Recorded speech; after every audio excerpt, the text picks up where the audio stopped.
The night was cold, but Princess Amara's hands were shaking for a different reason. She ran through the narrow back gates of the palace, clutching a small basket to her chest. Every step echoed her pounding heart. No princess should be out at this hour. No mother should be running from her newborn. Yet, here she was. Once upon a time, in a village called Ele, there lived a princess called Amara.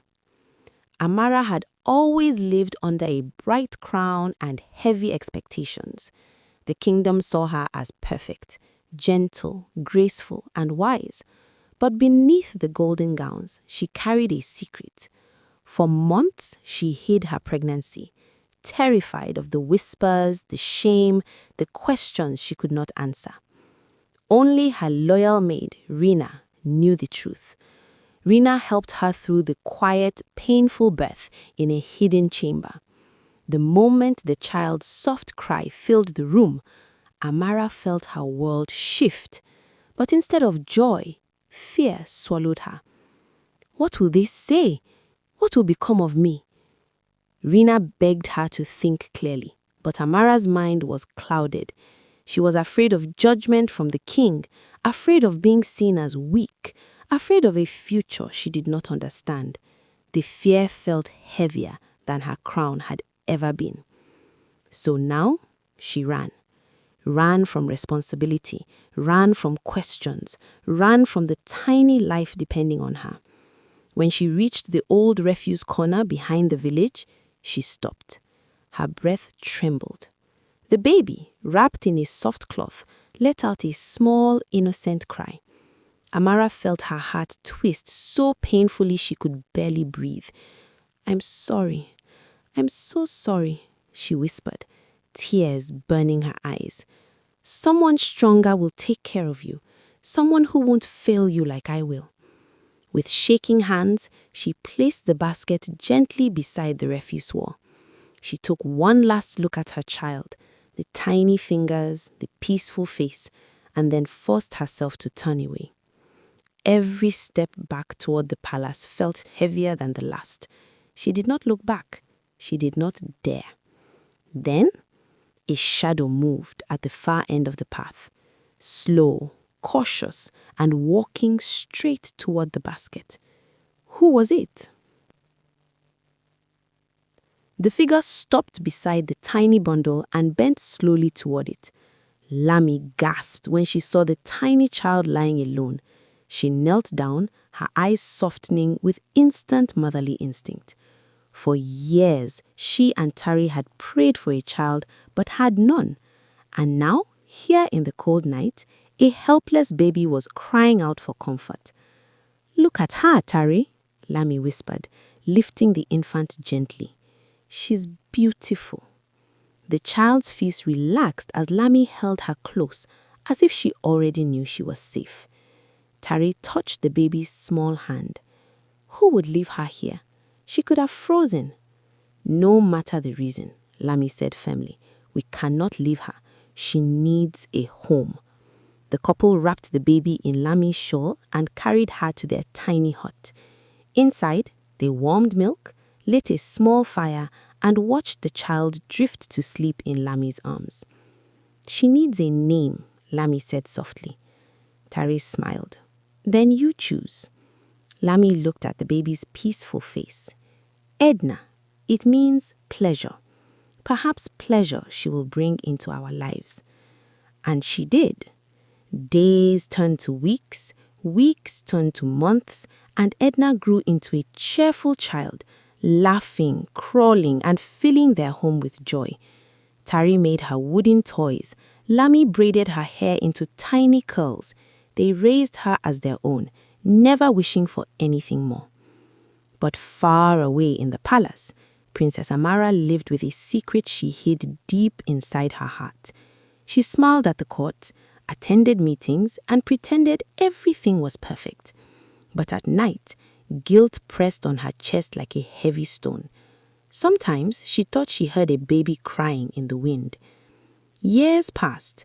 Edna blossomed into a bright, kind girl, loved by everyone in the village. Her laughter carried like music. Then came a royal announcement. The king ordered a grand festival, one where every family must attend to honor the kingdom's anniversary. Even those from the poorest parts of the village were invited. Tare lifted Edna into his arms and said, "We are going to the palace," proudly. Lami smiled, smoothing Edna's dress. "Our little Edna will shine." But inside the palace walls, Amara froze when she heard the news. She would have to stand before the entire kingdom, including the village she once fled to.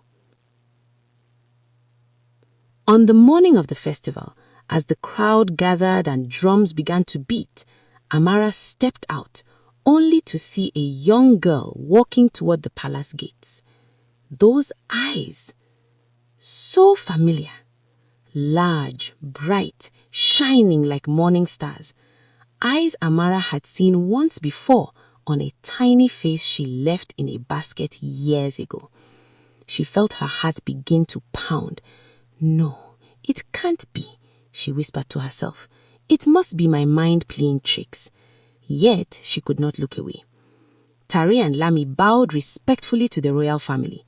Mira copied them, bowing with innocent excitement. "Good morning, princess," Edna said, with cheerful confidence. "Your palace is very big." Her voice was soft and musical. Amara's fingers trembled. Lami smiled proudly. She has always been brave. "What's your name, child?" "Edna," she said, smiling at him. "Mama says it means delight." Delight. Amara closed her eyes for a moment. She remembered whispering that same word when she held her newborn for the first time. She remembered thinking how soft her tiny hands were, how her cries sounded like a small spark in the dark. But she forced herself to smile politely. No one could know what she was feeling. She tried to walk away, but Edna suddenly ran toward her. "Princess," Edna cried, holding something shiny in her hand. Amara looked down at the jeweled pin the child was offering. As she bent to take it, Edna's sleeve slid down, revealing a tiny crescent-shaped birthmark near her wrist. Amara froze. Her breath caught in her throat. That birthmark. She knew it. She had kissed it the moment her baby was born. Rena had said, "Such a unique mark, my princess. You'll never forget it." Her vision blurred. Edna tilted her head. "Are you okay, princess?" Amara forced a shaky smile. Yes, I'm fine." But inside, her world was spinning. She watched as Tare came to take Edna's hand again. Edna waved at Amara before running back to her parents.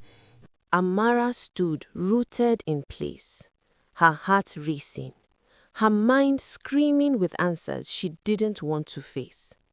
If that child was who she thought she was, what would she do now? And just then, Edna turned one last time, her bright eyes meeting Amara's, full of innocent trust. Princess Amara could not rest. Edna's face kept appearing in her mind, the bright eyes, the gentle smile, and that unmistakable birthmark. She had to know the truth. When night fell, she wrapped herself in a dark cloak and slipped out of the palace quietly. Tare and Lami's small hut glowed with warm light. Amara stopped behind a large tree, hiding in the shadows. Through the open window, she saw them sitting close together. Edna sat between them, swinging her feet happily. Lami brushed the little girl's hair. "Did you enjoy the festival?" "Yes, Mama," Edna grinned. "The princess was so pretty. I liked her dress, and she looked at me so kindly." Tare laughed softly. "She seems like a good woman, but none can love you the way we do." Edna hugged them both, resting her head on Lami's shoulder. "I know. I love you, Mama. I love you, Papa." A sharp ache pierced Amara's heart.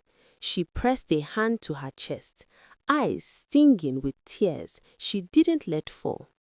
A voice inside her whispered, "You left her, and they saved her." Amara leaned against the tree, trembling. She wanted to walk into the warm light and confess everything. She wanted to hold Edna. She wanted to say she was sorry for the fear, the mistake, the years lost. What if Tari and Lami hated her? What if Edna rejected her? What if the king found out? From inside the hut, Lami's tired voice broke the silence. She still doesn't know she was abandoned. One day, we will have to tell her. Tari replied, "When the time is right. For now, let her enjoy her childhood." The words cut deeper than a knife. Suddenly, a soft sound came from the window. "Mama," Edna's sleepy voice called, "can I sleep outside tonight? I want to watch the stars." Lami smiled. "Only for a little while, my child." Edna stepped outside with a blanket and sat on a wooden stool, gazing at the sky. Amara watched her from a distance, hidden in darkness. She took one quiet step toward her, but when she blinked, Edna was no longer on the stool. The blanket had fallen to the ground. Edna had disappeared. Amara's breath caught in her throat. "Amara," she whispered urgently, stepping out from the shadows at last. "Edna!" Her voice trembled with fear. Inside the hut, Lami heard the panic and rushed out. Tari followed quickly, both of them startled to see the princess in the darkness. Your Highness," Tari stammered. But Amara was already searching the ground. "Edna was here. She was here a moment ago. I saw her. Where did she go?" Lami's face drained of color. "Edna! Edna!" The three of them shouted her name into the night. Their voices echoed through the quiet village. Then, a faint sound drifted from the nearby woods. "This way!" They ran into the trees, branches brushing against their arms. Amara's heart hammered in her chest. Fear clawed at her, a deep fear she had felt once before when she left a tiny baby alone in the dark. But this time, she wasn't running away. After several tense moments, they found her. Edna sat on the ground near a fallen log, hugging her knees. Her face was wet with tears. "Edna!" Lami cried, rushing to her. "What happened?" I followed a firefly and then I got lost." Tari lifted her gently, checking to make sure she wasn't hurt. Amara stood frozen a few steps away. She wanted to run forward to hold the girl, but fear held her still. Edna looked over Lami's shoulder and saw the princess. "Princess Amara, why are you here?" Silence fell. The moment Amara had avoided for years stood before her now, raw, painful, demanding truth. She took a shaky breath.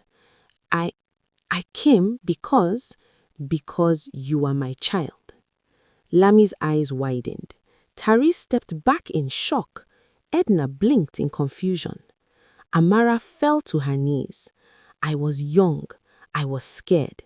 I made a terrible mistake, the worst mistake of my life. I abandoned you, and I have regretted it every single day." Tears streamed down her face. She didn't try to hide them. Not anymore. "I don't ask you to call me mother. I don't even ask for forgiveness. I just needed you to know and to thank the two people who saved your life." Tari and Lami exchanged a long, gentle look. Their hearts softened.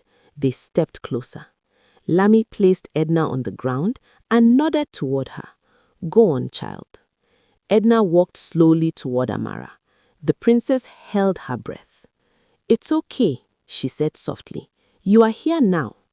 Amara broke down completely, pulling the child gently into her arms as Tari and Lami watched with warm eyes, not angry, not bitter, but understanding. A new beginning formed that night, one built not on fear, but on truth and love. Moral of the story: fear can push us into darkness, but courage leads us back to the light. Mistakes do not define us, but what we choose to do after them does. True love grows when we accept our failures, speak the truth, and choose to make things right. If this story kept you entertained, please subscribe to Tales African by Mary. Tap the notification bell so you'll be the first to receive every new story. Tell us in the comments, what do you think about today's story? And don't forget to share it with your family and friends. Till I come your way again, stay blessed.